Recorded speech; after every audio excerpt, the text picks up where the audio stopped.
结婚30年，丈夫和别的女人出现在新闻封面上，而我除夕夜一个人在医院里化疗。我本以为这一世会在碌碌无为和嫌弃中死去，没想到上天给了我一个完成环游世界的机会。大家好，开始今天的分享之前，希望你能给人间烟火点个订阅，我将会分享更多优质的内容。我坐在医院化疗室的椅子上，感受着冰冷的药水一滴一滴缓缓流入体内。窗外传来阵阵鞭炮声，时刻提醒着我，今天是除夕。今天家家户户都是欢声笑语，或是围坐在一起看春晚，或是打牌包饺子。只有我孤零零一个人的待在医院里，身边连一个陪伴的家人都没有。丈夫宋静和儿子宋毅去参加学术研讨会了，儿媳和孙子也早早订好了机票，准备出国旅行。我苦笑着摇摇头，看来今年又是只有我一个人在医院里过年了。护士小姐来更换点滴药瓶，看到我自己一个人默默流泪，轻声安慰道：“杨奶奶，您别难过。”我勉强挤出一丝微笑，装作毫不在意：“没事的，我习惯了。”等待化疗后呕吐反应的时间总是漫长又难熬，我百无聊赖地刷着手机，突然一条新闻吸引了我的注意：著名学者宋静与妻子林玉华恩爱如初，被称为学界模范夫妻。我愣住了，反复确认新闻内容。我记得林玉华是宋静的大学同学，怎么成了他的妻子？林玉华是宋静的妻子，那我是谁？我颤抖着手指点开新闻，只见照片中宋静深情地抚摸着怀中女人的脸，女人回眸笑着看向他，保养得当的脸笑容温婉优雅。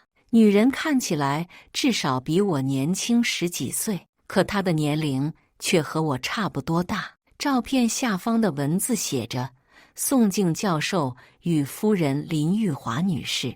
我的大脑一片空白，简直无法相信看到的一切。宋静居然背着我出轨，还堂而皇之地带着小三出现在公众面前，让所有人都以为他和林玉华才是夫妻。我深吸一口气，努力平复激动的情绪。难怪这些年宋静对我越来越冷淡，原来他早就跟林玉华旧情复燃了。我突然意识到，全家人可能都知道这件事，因为今天这场学术研讨会，我儿子宋毅也去了，只有我一个人被蒙在鼓里，像个傻子一样。想到自己多年来的付出和忍耐，我的心像被刀割开一样疼。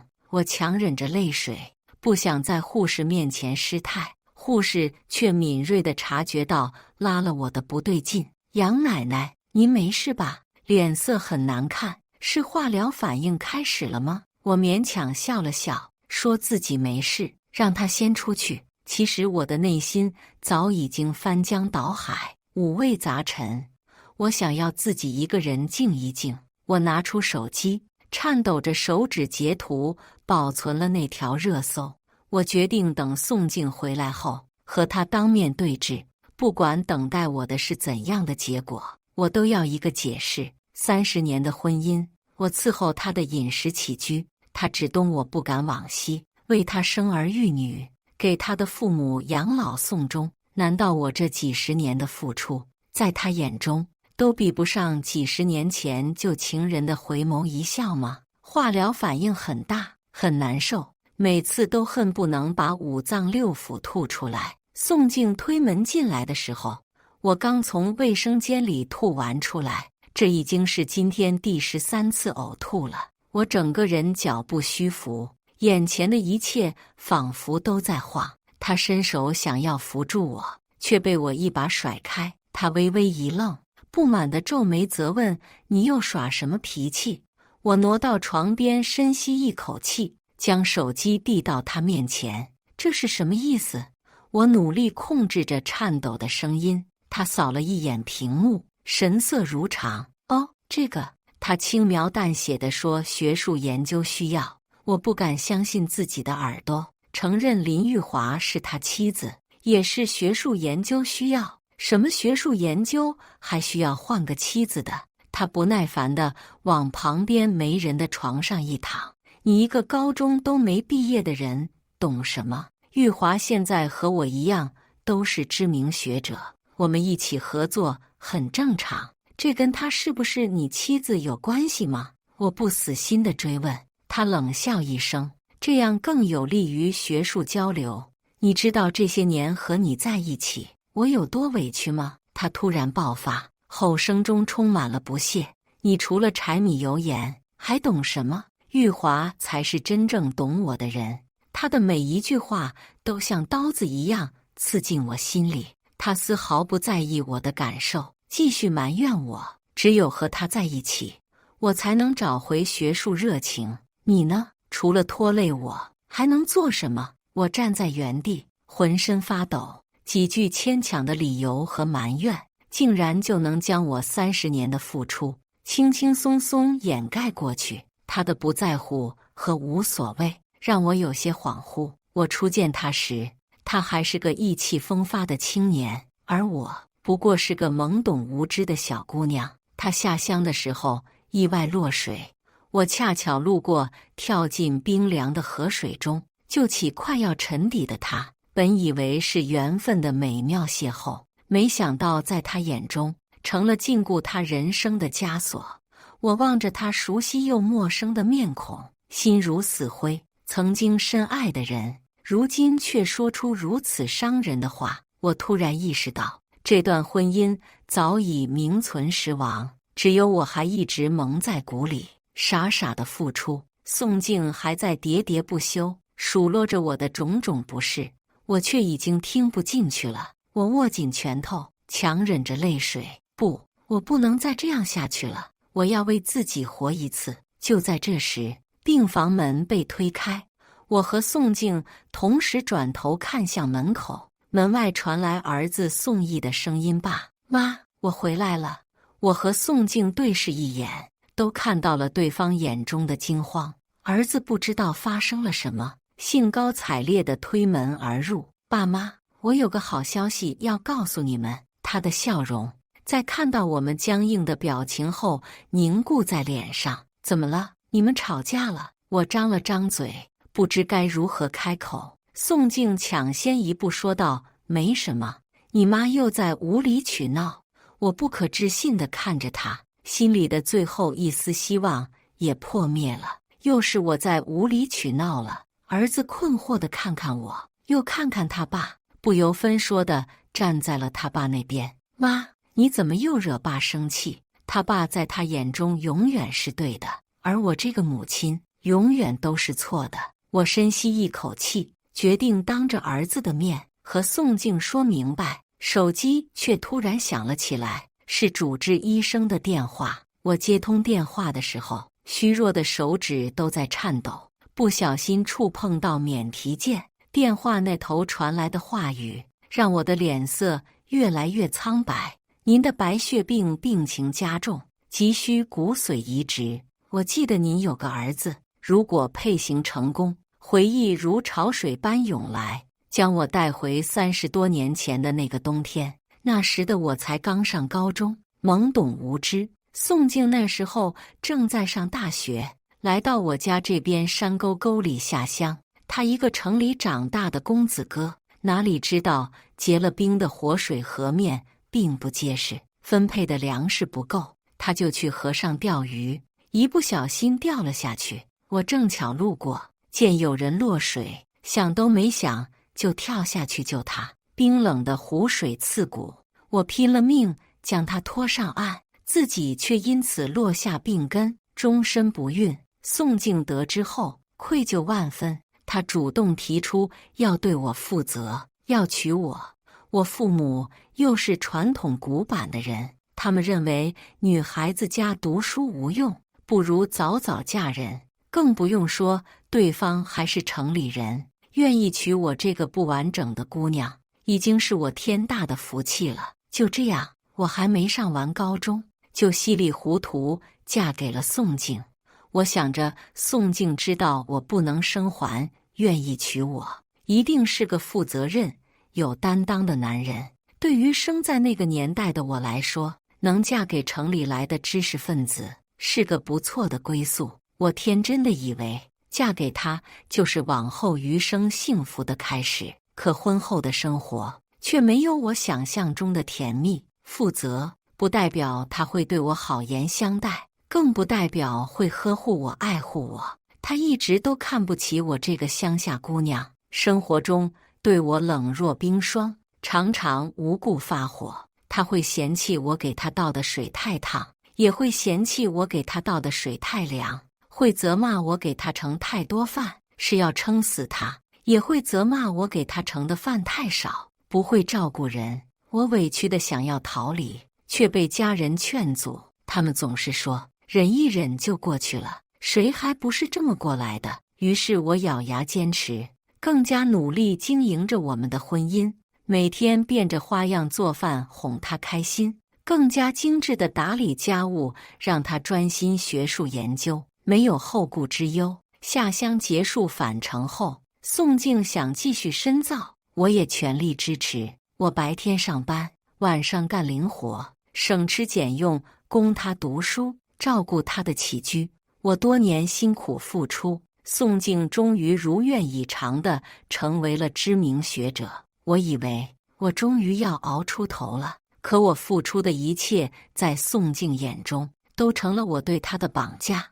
我是她那拿不出手的原配，一个高中都没毕业的乡下女人。可如果不是她，我也可以上完高中，也有可能考上大学，也会和她一样是知识分子。回忆戛然而止，我突然感到一阵眩晕，扶着墙壁慢慢坐下，直冒冷汗。我的意识逐渐模糊，医生的话在耳边回响：您的白血病病情加重，急需骨髓移植。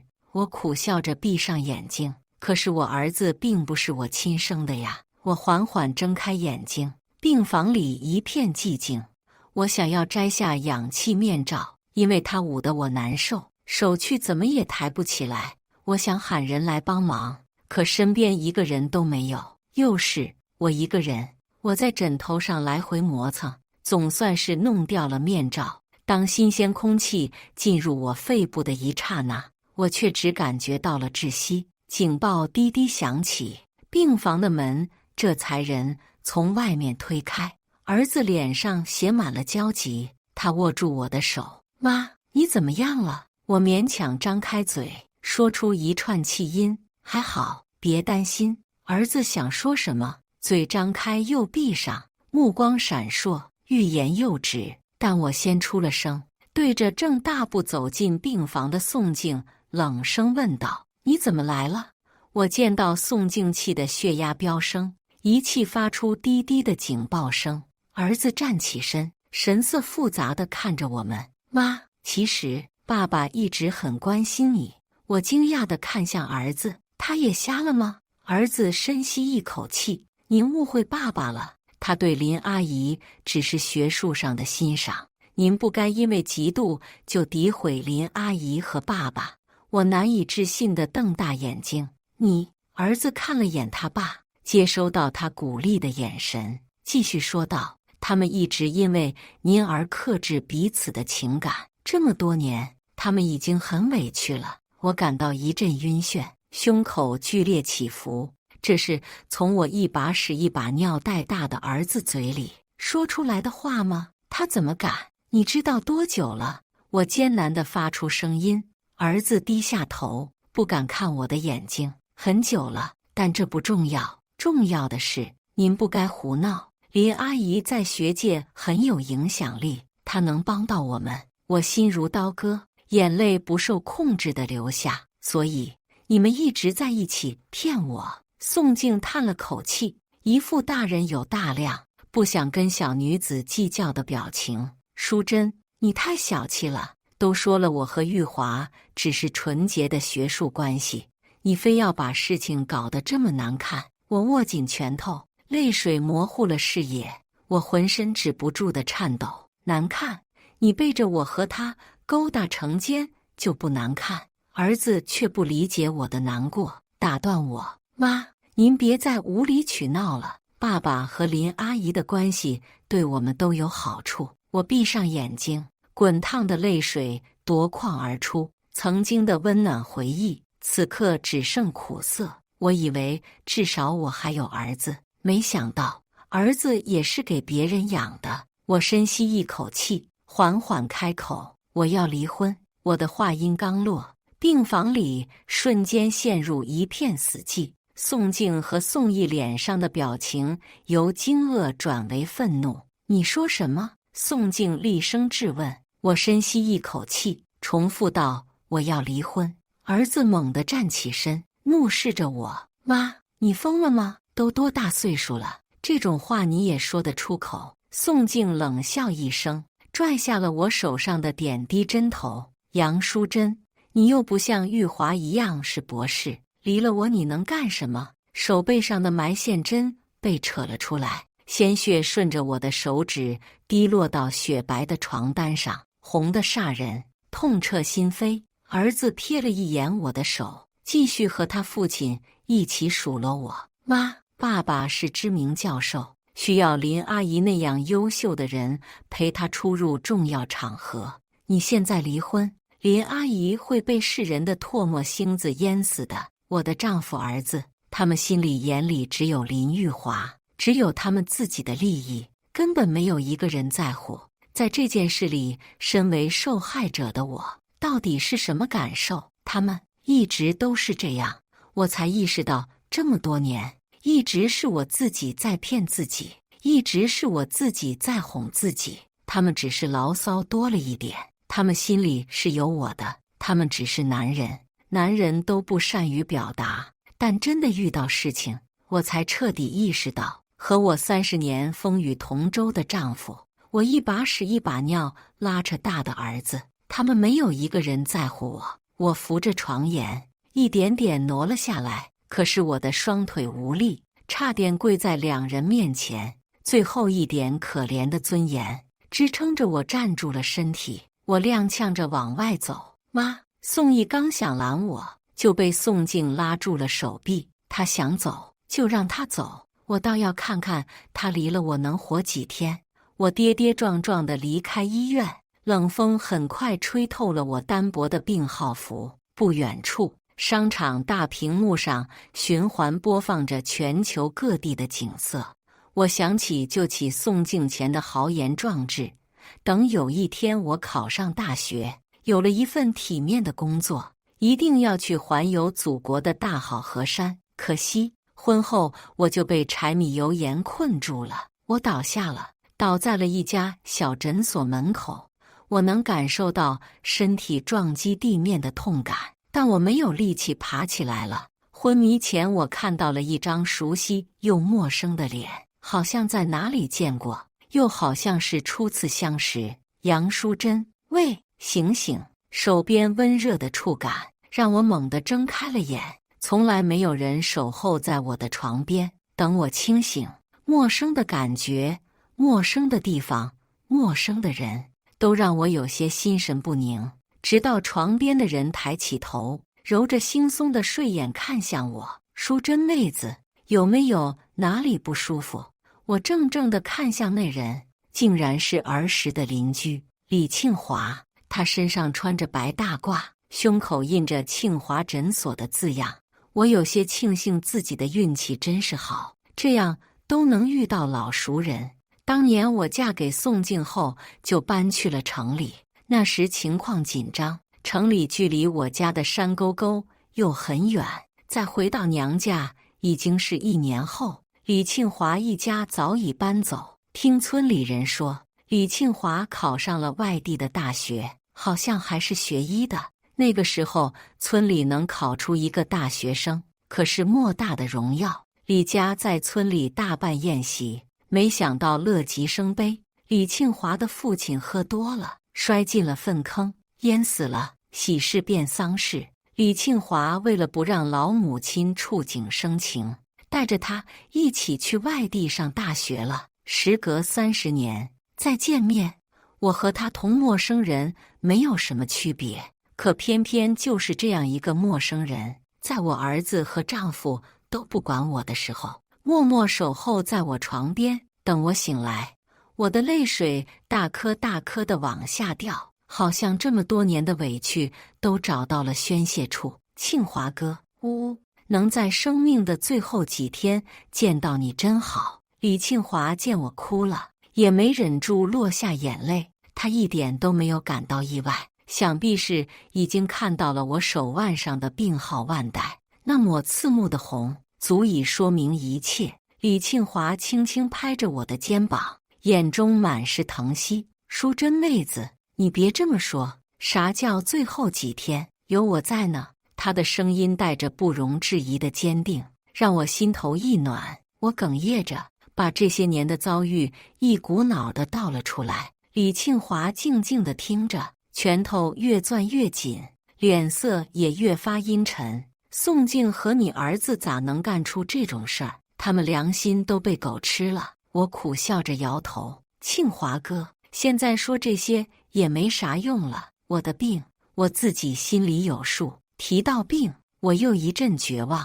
李庆华却猛地站起身，轻轻拍着我的后背，安抚我的情绪。淑珍，你别灰心，我几个老同学都是这方面的专家，他们一定能替你找到合适的骨髓。说着，他不容分说地扶起我，往诊所外走去。我想到一件事，连忙停住脚步。庆华哥，嫂子，你家里人……他打断了我的话，孩子高考结束完，我俩就离婚了。我那时候工作忙，疏忽了他和孩子，等反应过来的时候，已经晚了。他后来嫁了个老外，搬去国外了，别考虑我了。现在你的病情最要紧。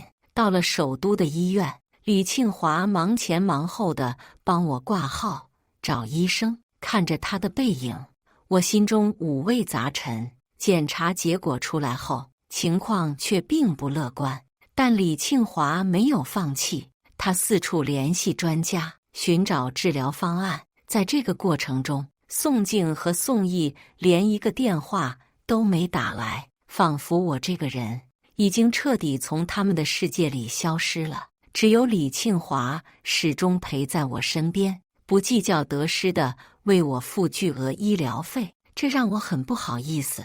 多次想要偷偷溜走，可是他总是能像小时候捉迷藏时一样捉到我。杨3岁，别以为你藏起来，我就找不到你了。明明多年未见，却好似从未分离过一样。后来我才从一个专家嘴里得知，李庆华去年退休了。退休之前，他是国内顶流的脑神经专家之一，但他却没有宋静那般对我嫌弃不已，反而经常会给我讲他这些年在外求学、行医的经历。那些故事里的他，与我记忆中的他，与我记忆中的自己，几乎一模一样。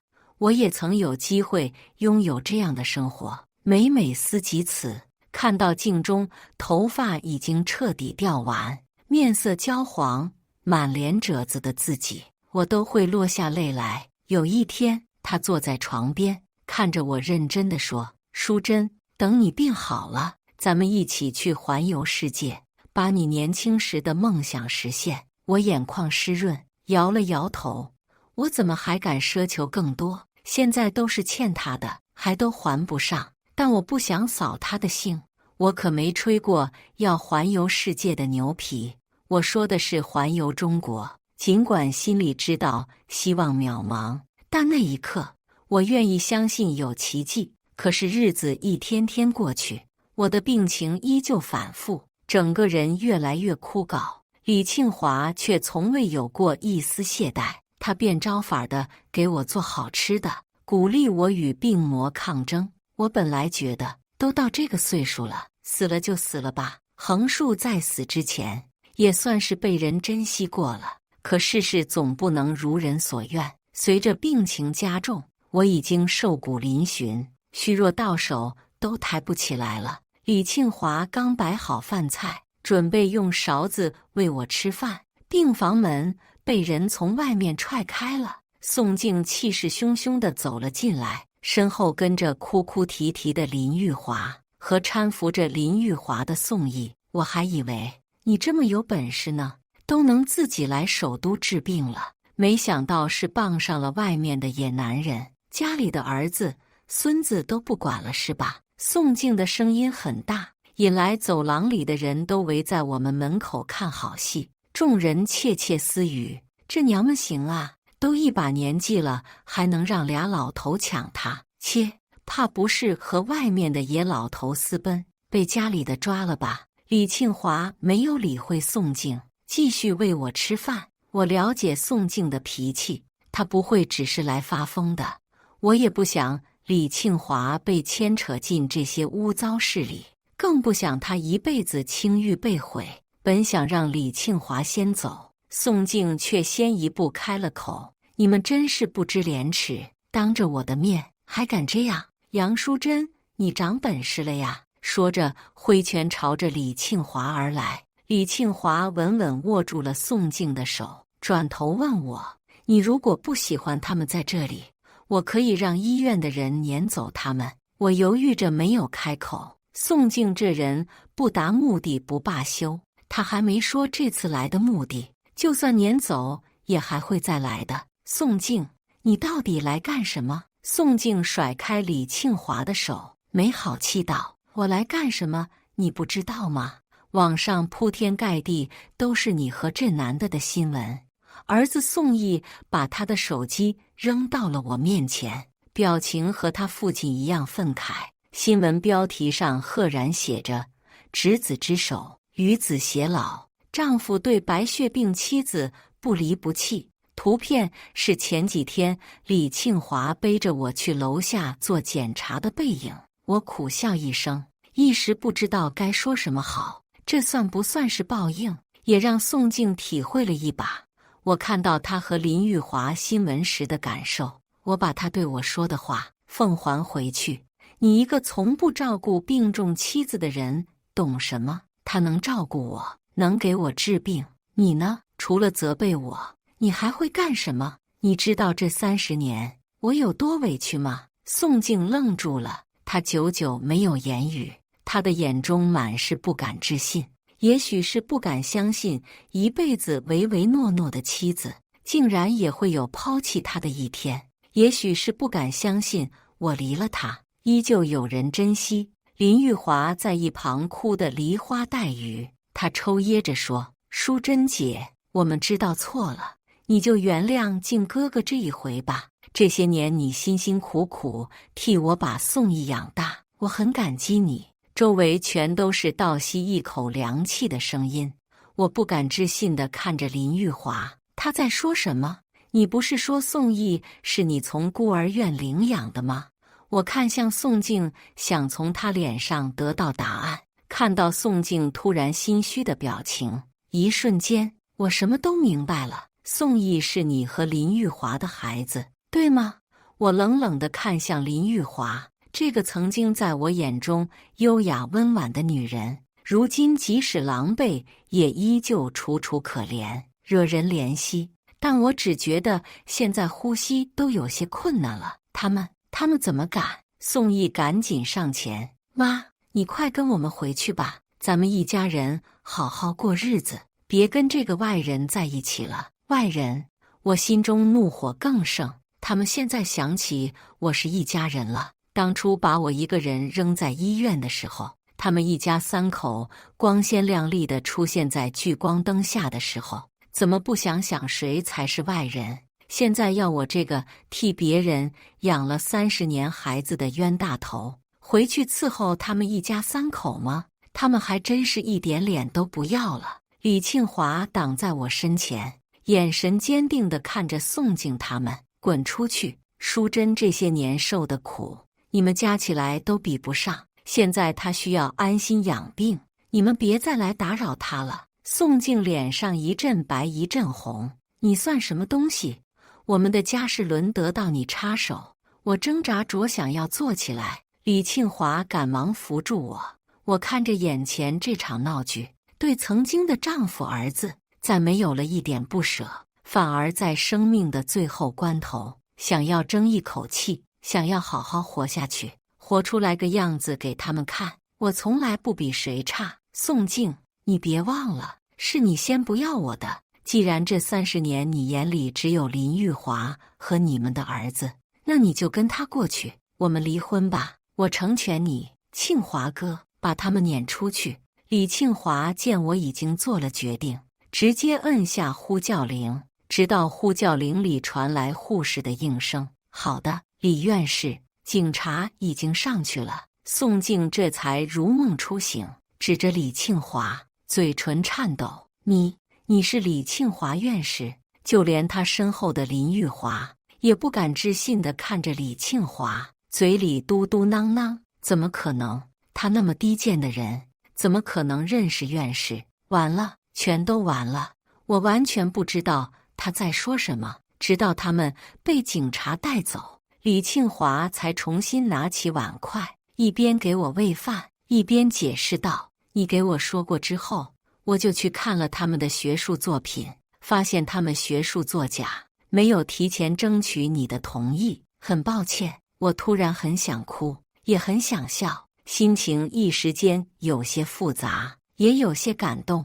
围观的众人散去，几个白大褂快步朝我们走来。李院士、杨女士的骨髓配型成功了。半年后，我站在群山之巅，俯瞰远处的沟壑，身后是正在给我拍照的李庆华。杨3岁，笑1个。以上就是今天分享的故事。大家有什么想说的、想吐槽的，欢迎在下方评论交流。也更希望能给人间烟火点个订阅，我将会分享更多优质的故事内容。